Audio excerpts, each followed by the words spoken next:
How's it going, guys? Description here. Going to go through kind of my thoughts on why they should have released Elder Scrolls 6 instead of Starfield. Elder Scrolls 6, was more anticipated in my opinion than Starfield. More people wanted it. If you go through the legacy of Elder Scrolls, I mean, we've never had to wait this long for another Elder Scrolls entry. Yeah, we have Elder Scrolls Online, but it's just not the same type of game. It's an MMO with an Elder Scrolls skin, and it's just not holding people over like I think they thought it was going to. I mean, let's be real. I mean, you had Morrowind come out for the Xbox and the PC around that era, and then you had Oblivion for the Xbox 360, which is literally the next generation. So, and then Skyrim, I think, was PS4, PS3 generation. So very soon after, like within the same generation, maybe one later, but it was like 4 or 5 years, right? So I think now it's been like almost 12, I think, something like that, which is crazy, and it's even crazier considering they just started development now in Elder Scrolls 6, right? So Elder Scrolls has been like if I had to say like what's my favorite series that I've spent the most like hours in, it's Elder Scrolls. Between Morrowind, Oblivion, and Skyrim, I'll probably put, I don't know, 2,000 hours, something like that, maybe. It's like my comfort game, those are my comfort games. So the first reason that I think that they should have definitely went with Elder Scrolls, I mean, it's the obvious one, and that's because Elder Scrolls has such a large existing fan base, right? It is legendary. It's like if Coca-Cola, stopped producing Coke original, it's not quite the same, probably not the best comparison, but that's kind of like, it's their breadwinner. Like, it's the thing that made Bethesda popular. And to think that they haven't invested the amount of money and time into this franchise that they should have, it's kind of unfortunate. Like it'd be like, again, I'm going to use Coke. It'd be like if Coke, stopped producing regular Coke and then kept releasing other, then wanted to release it's almost like new Coke, right? Like, let's just, release Starfield instead of Elder Scrolls 6, even though it's been doing the Elder Scrolls Fallout thing for a while now. So it's like, okay, well, Elder Scrolls should have been next, but no, we're going to introduce something that no one knows. It's a new IP. It could be fun, but it also could be, it's like, it's probably going to be fun. Like, I'm actually excited for Starfield, but to think about it, like, what if instead of Starfield, all that work was put into Elder Scrolls 6? Which would make more money? Let's be real. Which would make more money? I mean, you're banking on like the sci-fi space guys to want to play it, but I don't know. I think the Elder Scrolls would make tons more money if you showed if you showed an Elder Scrolls version of Starfield, like, say, how many times they say they put like 10 times the amount of crafted content as Skyrim into Starfield. Like, can you imagine? Say, well, where's Elder Scrolls 6? It's going to be in like the High Rock, right? High Rock, and then the Redguard area. I can't remember what it's called. Hammerfell. It's gonna be like a mixture of those two, I'm pretty sure. That's the rumors anyway. Can you imagine if they just showed no procedural generation, right? We don't need, we're talking handcrafted content. We're talking, where they say they put 10 times the amount of handcrafted content in Skyrim into Starfield. Can you imagine just having that all in one zone, like just one map, not different planets, with nothing like in between things, like it just one massive Skyrim sandbox. I don't know. That just sounds so cool to me. I think another huge reason that they should have done Elder Scrolls before Starfield is because before introducing a new IP, I mean, they're coming off the heels of Fallout 76, which was a bug-ridden mess. Instead of like now shoehorning a new IP in there that no one knows whether you're going to be able to do it or not. Like, people are skeptical, right? Like, how many people saw that first trailer and were so dissuaded from ever buying another Bethesda game after Fallout 76, right? And then they unveiled that trailer. It was kind of buggy. That reaffirmed, or not buggy, but it was kind of like not polished. It like reaffirmed everyone's fears that Bethesda cannot release a game without bugs. And you know, I've played pretty much all the Elder Scrolls on release except Morrowind, although I played it shortly after release. And Morrowind wasn't too buggy, but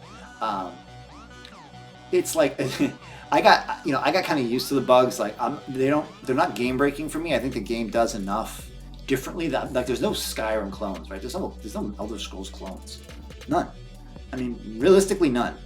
Where it has like a go anywhere, do anything kind of approach like that. I mean, there's really none that I can think of. So, you know, I always just kind of rolled with the punches on the bugs type thing. I was like, this quest bugged, I'll do it later. You know, I'll start a new character, I'll reload a previous save.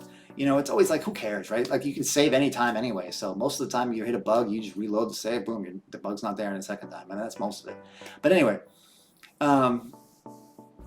you know, they should have released Elder Scrolls 6 because people would have tried it anyway because it's Elder Scrolls. You got to think like there's some people that are going to play every Bethesda game no matter what, but that's not everyone, right? Some people got really burned by Fallout 76. People who are kind of casual Bethesda enjoyers are not necessarily going to forgive something like that or forgive a bad trailer. You know, people love to hate things nowadays, so yeah, I mean, it really hurt the confidence of people. So they should have made an Elder Scrolls game, brought in all the Elder Scrolls fans. Every Elder Scrolls fan is going to play it, no matter what. They're not going to care what happened in 76. They're going to play it.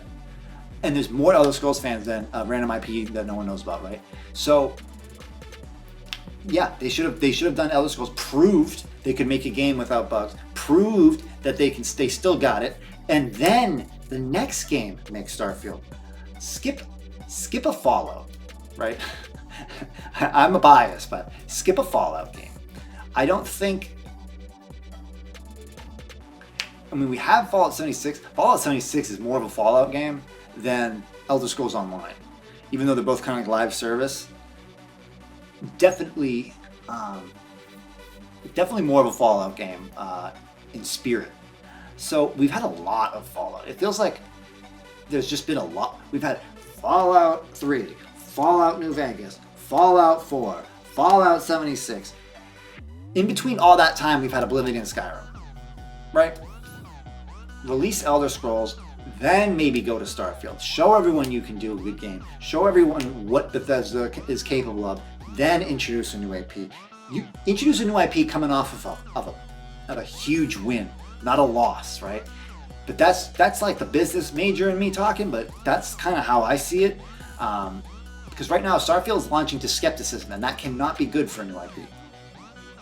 And lastly, this is just a personal preference, but I tend to believe that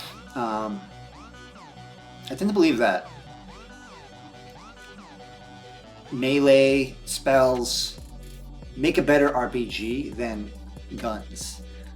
Guns, in my opinion, if you shoot somebody, they're dead. Like there's kind of like a disbelief. I can kind of, you know, there's an aspect of disbelief where I can, you know, hit someone with a sword and they don't die once. You know, maybe they deflected it. Maybe it hit their armor. That aspect of disbelief I can't really apply to a gun. Guns are just too powerful. I don't, you know, bullet sponges are just so annoying. And like a bullet sponge with like a sword or spells, you know, because of like, you know, maybe they have resistances. Like we're used to, you know, bosses with high health pools in traditional fantasy RPGs. I'm not a big fan of shooting something in the head 50,000 times before they die. It's just, there's something, I don't know, maybe it's because I come from shooters that, you know, a headshot means they die in one hit. Like that's more satisfying to me. Like, oh wow, I pulled off a nice shot, he's dead. Not, oh, I pulled off a nice shot, I hit him for a crit for 200 damage, and he's got 5 million health. Like, and if they do that with Starfield, like that was the one thing in Fallout 4 that kind of, you know, grated my gears. Like same with all the Fallouts. Like I think they're great games, but they're just guns that don't kill quickly. It just feels clunky to me. So I really just think that, you know, I almost think they should have made Starfield less of an RPG. I mean, I don't know. Make it realistic. Like, they're immersed. Bethesda makes immersive games like more, like they're so immersive, more than any game I can think of. Like when you're just running across like the ground, it just feels like you're in it. Like you feel the grass crunching, your head bobbing, you swinging. It kind of looks like you're swinging a sword. I always just really like the immersion, and Fallout's the same way. It really feels like you're there, especially the VR versions. So I think that, you know, they could have used that immersion to make it realistic and to make it kind of like it can have RPG aspects, right? Like you can become a better, you know, maybe a better miner. You can upgrade your ships, you know, because I mean ships are a good way to add an RPG to a space game because they have armor, they have shields, they have better weapons. But for gunplay, I don't like the RPG. It's one of the reasons I didn't like Cyberpunk, and it's one of the reasons when I played Cyberpunk, I played a katana build because I just did not like shooting something and not having them die. It really, I don't know, it just makes me upset. So I would love to have seen a realistic Starfield. Like I couldn't even imagine that. Like where you're actually like playing, like where it feels like you're playing a first-person shooter, like almost like Call of Duty. In a space game, like I think that sounds great with light RPG aspects, or maybe and just freedom, you know, just general freedom, or something like what they did with Dishonored, where it's you have abilities, and RPG fans are probably going to crucify me for that, but I fucking love Dishonored 1. It was enough of an RPG to feel like you had a choice and you could do different things than other people, but it wasn't like, but it was still, if I shoot a guy, he dies, right? Like, and that for me is more satisfying than a shooter with a game with guns. But yeah, that's kind of my thoughts. Let me know what you guys think. Short video tonight. I was kind of having writer's block. I was like, what do I want to make a video of? And I kind of settled on this because I'm kind of passionate about Elder Scrolls, and I'm very like impatient with the next one. I've wanted another one basically as soon as I beat Skyrim, which was 12 years ago or whatever. It was 2011. Yeah, 12 years. So it's been too long. You know, technology has advanced so far. Mods can only carry a game so long. So yeah, I think it's time, and I think they kind of jumped the gun with Starfield. I think that Starfield, maybe in 5 years from now, could have even been even better with space exploration, procedural generation, AI. Think about it. I mean, AI is just cresting the forefront. If they had built Starfield with better AI tools, I think they could have done so much more. Maybe they'll use it for Elder Scrolls, who knows? But yeah, that's it. That's all I got for you today, guys. Like, subscribe. I'm out. Peace.